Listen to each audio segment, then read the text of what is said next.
Olá pessoal, sejam bem-vindos a mais uma videoaula de NR23 e nessa nós vamos conversar sobre uma análise de risco dos problemas que podem gerar complicações, principalmente numa situação de emergência. Perfeito? Para que o seu plano de abandono aconteça de uma maneira correta, você precisa ter a noção e o conhecimento de que uma análise de risco é feita anteriormente. Ou seja, se eu tenho uma escada de emergência, que eu sei que os andares ali não estão conformes, se eu tenho partes do corrimão solta, se eu tenho sinalizações que não funcionam, se eu tenho alguma porta aí que está irregular, eu preciso que esses equipamentos sejam feitos uma análise para que isso seja corrigido. Pois, no momento que eu faço esta análise, eu deixo com que aquele risco aconteça. E isso gera um plano de abandono muito mais eficiente. O que eu menos preciso numa hora de emergência é um problema acontecendo não previsto, ou da pior situação, ele foi previsto. E infelizmente eu não tomei nenhuma ação. Essa é a pior situação que pode existir. Perfeito? Pode colocar o risco das pessoas começarem um problema muito maior no seu plano de abandono. Por isso que as inspeções visuais e periódicas, elas devem acontecer. Ou seja, a nossa segurança do trabalho, nosso SESMIT, nosso corpo aí de segurança do trabalho, deve agir para que essas inspeções aconteçam em equipamentos, em locais específicos, às vezes em populações específicas, atividades específicas, ou seja, eles vão conhecer melhor do que ninguém os problemas que podem ser gerados pela atividade que é feita em um local, em um edifício, em uma indústria. Perfeito, senhores? Como, por exemplo, a obstrução dos locais e dos equipamentos. Isso pode gerar com que uma rota de fuga, uma escada de emergência, tenha que ser desviada e as pessoas procurarem outra rota, passando por uma situação não prevista.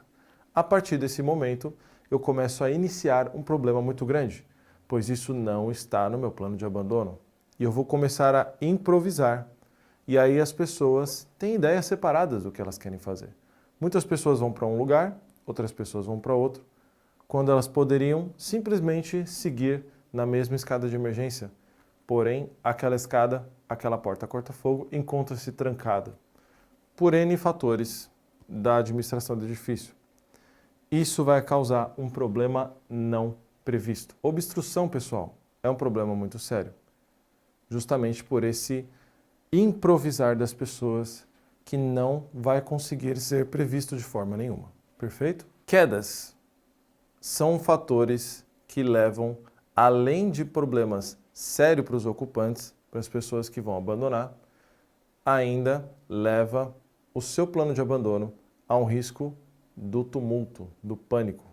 Uma vítima gerada de um acidente que não seja um incêndio, ou seja, um guarda-corpo que não funcionou corretamente, um corrimão que está solto e que não foi preso corretamente, a pessoa, ao se apoiar, caiu, atrás dela não viu, caiu também, e aí eu começo uma cadeia de eventos de acidentes que não eram para acontecer, pois, se tivesse feito uma análise de risco, esse corrimão não estaria solto, já teria sido arrumado. Aquele guarda-corpo não estaria apresentando o balanço, apresentando o jogo, ele já estaria fixo no local. Isso tudo, numa situação de emergência, causa pânico não dimensionado, perfeito? E também a passagem de calor e fumaça na nossa escada de emergência. Isso vai gerar o quê, pessoal? De uma instalação que não está conforme, ou seja, uma porta corta-fogo que não está com a sua manutenção em dia e por algum motivo ela não resistiu a 2 horas de fogo e começou a passar tanto calor quanto fumaça para essa escada de emergência, a minha visibilidade e das pessoas que vão abandonar o edifício pode se comprometer, além do sistema respiratório, toxicidade da fumaça e as pessoas não querendo, dependendo do nível de fumaça que passou naquele local, não querendo passar por aquela parte, sendo que é necessário para o nosso plano de abandono. Aí você vai ter outro problema, pessoas buscando outras rotas, outra escada de emergência. E isso não foi, pode ter certeza, ele não foi designado para acontecer dessa forma, o plano de abandono. Por isso que estes equipamentos, principalmente nossas portas corta-fogo, nossas passagens de ar, nossa escada de emergência tem que estar com a sua manutenção em dia e a análise de risco feita para que isso seja correto na hora do plano de abandono. Eu sei que no 10º andar a minha porta corta-fogo não fecha direito, então eu tenho que tomar uma ação, porque em um incêndio no 10º andar a fumaça vai passar muito mais rápido, pois não há fecho completo dessa minha porta corta-fogo e isso vai gerar um risco que nós não estávamos prevendo. Perfeito? Imaginem vocês na seguinte situação. Vocês vão montar a linha ali de combate a incêndio de um hidrante e aí eu faço toda a montagem da linha e aí quando eu vou ligar a minha água, o meu registro, ele não funciona porque aquela linha foi desativada e não teve nenhuma comunicação, ou seja, o sistema estava em manutenção ou foi feita uma limpeza na reserva técnica, que seja a natureza desse desligamento. Ele não pode acontecer, tem que ser previamente comunicado e sinalizado que aquele equipamento está passando por manutenções e etc. Justamente porque a pessoa ela vai poder entender quando ela verificar isso e vai poder correr para outro equipamento. Essa análise de risco é importante, principalmente na hora da emergência. É necessário que seja feito esse comunicado. Por isso é necessário que a comunicação seja efetiva e esteja aí no procedimento como uma análise de risco de qualquer manutenção hidráulica desses equipamentos. Perfeito, pessoal? Extintores é a mesma coisa. Às vezes ele não está funcionando corretamente, às vezes ele está despressurizado ou sobrepressurizado, que é um problema maior ainda, que pode gerar riscos de acidentes sérios com quem utiliza, dependendo da sua utilização ou dependendo de quedas do equipamento. Para que isso não ocorra, é necessário que seja feita uma análise preliminar de risco e as pessoas treinadas possam identificar qualquer tipo de problema nesses extintores. É necessário também a sua verificação semanal, como a gente previamente já conversou, e é necessário também, principalmente, que seja feita a utilização correta deste extintor. Tanto ele esteja apto para uso, quanto a pessoa que utiliza. Perfeito? Eu não consigo ter um bom combate a incêndio se a pessoa não recebeu treinamento para isso. E para que ela receba um treinamento, deve haver uma análise de risco e a prevenção para que aquele risco não ocorra é o treinamento da utilização desse equipamento. Perfeito, pessoal? E, infelizmente, isso acontece em muitas indústrias. A obstrução de hidrantes, registro de recalque, né? O pessoal às vezes se preocupa com furtos e qualquer outro tipo de acesso não permitido desses equipamentos e acabam passando um cadeado, colocando uma chave, colocando uma tranca. E numa situação de emergência, quando for utilizar este equipamento, ele vai estar trancado. E nesse momento eu vou começar um problema muito grande também, não previsto. Para que isso não aconteça, a minha análise de preliminar de perigo e risco deve combater esse problema em específico, onde não podem haver obstruções por chaves, por cadeados desses equipamentos. E infelizmente isso acontece. Por exemplo, pessoal, eu tenho problemas de equipamentos não funcionando corretamente conforme o meu detector de fumaça. E aí ele começa a disparar sozinho, por falta de manutenção ou por falta de uma verificação de um problema que aconteceu. Seja qual for a natureza, ele irá disparar sozinho. E aí qual que é a solução que eu encontro para ele? Eu vou lá e desligo. Neste momento, a minha análise preliminar de perigo e risco falha, porque caso aconteça um acidente neste local, caso o princípio de incêndio exista, eu não vou ter esse equipamento funcionando corretamente. E nisso, nós vamos ter um problema muito grande não previsto. Por isso que a minha análise preliminar de perigo e risco deve combater esse tipo de situação, fazendo com que esse equipamento receba a manutenção correta, verificação correta e todo tipo de prevenção quando se trata da detecção inicial do incêndio. Perfeito? O mesmo seria para as minhas sirenes de emergência.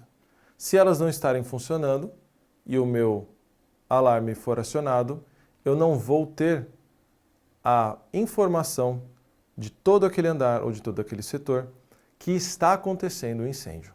E para que isso aconteça, eu preciso desse equipamento funcionando. A minha análise preliminar de perigo e risco deve combater esse tipo de problema, testando mesmo, fazendo verificações e se responsabilizando para que esse tipo de problema não ocorra na emergência. Agora imaginem o seguinte, eu tenho uma instalação de sprinkler e essa instalação de sprinkler ela possui água. Só que essa instalação está passando em cima de líquidos inflamáveis, classe B. A partir do momento que esse líquido inflamável entrar em combustão, o meu sprinkler vai ser acionado pelo calor. E aí ele vai despejar água, o agente extintor água, na classe B de líquidos inflamáveis, potencializando esse incêndio, alimentando esse incêndio com oxigênio e espalhando esse líquido, pois a água não se mistura com muitos óleos inflamáveis da classe B. Para que isso ocorra, eu tenho que realizar uma análise de preliminar de perigo e risco rápida nesse local e evite que instalações perigosas existam nesse caso. Não precisa ser somente a classe B, pode ser a classe C também. Eu posso ter o meu sprinkler de água em cima de um gerador de energia, classe C, equipamentos energizados. Isso vai causar um problema muito grande também, pois todos sabem que a partir do momento que eu misturo agente extintor água com equipamentos energizados, eu potencializo o incêndio. Perfeito? A minha análise preliminar de perigo e risco deve combater essa situação, fazendo com que as instalações de prevenção não alimentem mais ainda a cadeia de eventos do incêndio, não potencializem isso. Como? Retirando os mesmos equipamentos debaixo dessas instalações específicas. Para que a análise de perigo ocorra de uma maneira correta, você precisa trabalhar em conjunto, pois você tem uma opinião e as outras pessoas têm outras opiniões que podem complementar as suas. Dessa forma, você vai conseguir ver perigos específicos que talvez com o seu conhecimento no seu setor ou no seu local de trabalho você não possuía. Para isso, é importante que você converse com os demais colaboradores para que todos os pontos de vista sejam colocados em cima de uma mesa e que vocês entendam que existem vários outros riscos previamente não vistos. A opinião de todos é importante nessa parte, pessoal. Perfeito? E o estudo, ele deve ser renovado. Por que eu digo isso? Muitos edifícios comerciais, por exemplo, ou galpões onde sai empresa, entra empresa, muda a atividade do local. Mudando a atividade do local, muda os equipamentos, muda os materiais que vão ser colocados nos mesmos, existe uma mudança muito drástica nesse processo. Uma análise preliminar de perigo e risco deve ser feita novamente, periodicamente, porque podem surgir mais atividades, maiores demandas, perigos específicos novos, problemas não verificados anteriormente e desgaste de materiais ou situações que aconteciam de uma forma e agora acontecem de outra. O que eu quero dizer com isso? Que é importante que vocês atualizem a análise preliminar de perigo e risco periodicamente, de acordo com a necessidade do seu ambiente de trabalho. Perfeito, pessoal? Importante que isso seja atualizado sempre que vocês puderem. Bom, pessoal, chegamos ao final de mais uma aula de NR23, onde a gente viu análise preliminar de perigo e risco. E até a próxima.